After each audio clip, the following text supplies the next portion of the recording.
My cousin Donal woke me up this morning. "I'm running late," he said. "If you hurry, you'll make it to Mass." I pulled the sleeping bag over my head and pondered my state.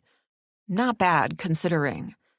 Our cousin Michelle got married yesterday. She's a cousin to me and to Donal, and everyone in the family had done their best to make certain the day was memorable.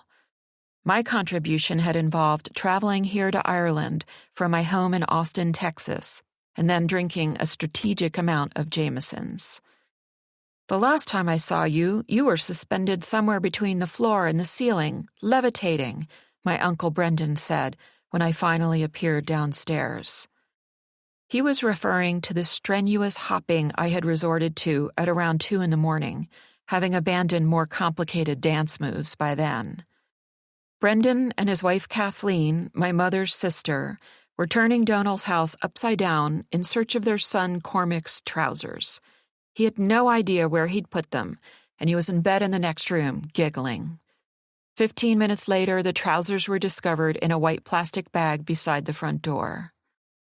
I arrived in Cavan yesterday morning, along with my cousin Caroline. We drove from Dublin to Cornasleeve, the dairy farm where Donal and Caroline and their 3 siblings were raised. 1 generation earlier, my mother was raised there too, along with her 9 brothers and sisters. When Caroline and I entered the farmhouse, we found our uncle Ollie over visiting from his nearby pig farm, beside the coal-burning stove in the main room. "Well," he said, "how are you keeping?" My Aunt Anna and Uncle James, who've run Cornasleeve since my grandparents died, came in and asked the same question. We stood around and caught up in the news. I related all the important headlines about those of us who lived in the United States. My mother, my father, and my 2 siblings. Then Caroline and I went upstairs to the bedroom that used to be my grandparents' room to get ready for the wedding. Every time I enter that room, I remember my grandfather at the end of his life, 90 years old and bedridden. He had been a hard-working, much-admired, community-minded man, a figure who commanded deep respect among his children, but he was 2 decades older than my grandmother, and I only knew him at the very end of his life. Underneath an image of a wounded Jesus, I pulled on a pair of cream-colored stockings and a navy dress as Caroline shucked off her blue jeans and slipped into her wedding gear. We put on our makeup by the window where a chipped plaster statuette of Mary stood beside 2 crucifixes and several plastic bottles of holy water. I went to look at myself in the bathroom.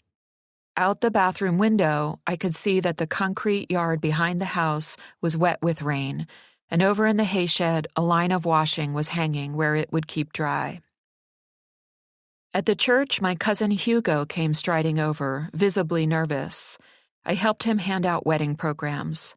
Hugo's younger than I, but we are both writers and correspond intermittently by email, so I feel close to him. I thought I knew why he was rattled.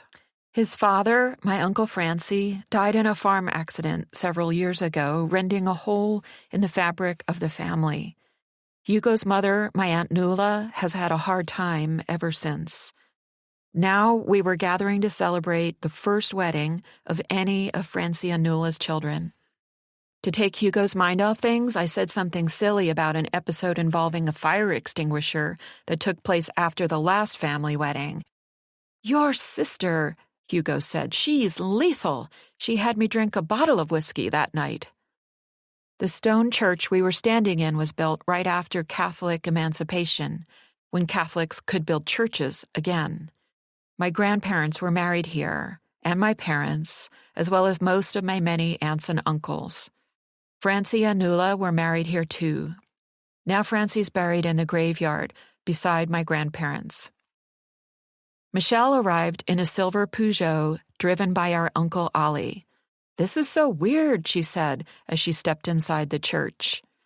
Michelle has pale green eyes and short black hair, and she was wearing a dress of white silk that swirled around her ankles. Her sister Lisa, with pale blue eyes and long black hair, was wearing blue velvet. Ollie walked Michelle up the aisle to where her betrothed was waiting, and the sight of our bachelor uncle filling in for his missing brother made me need to blink.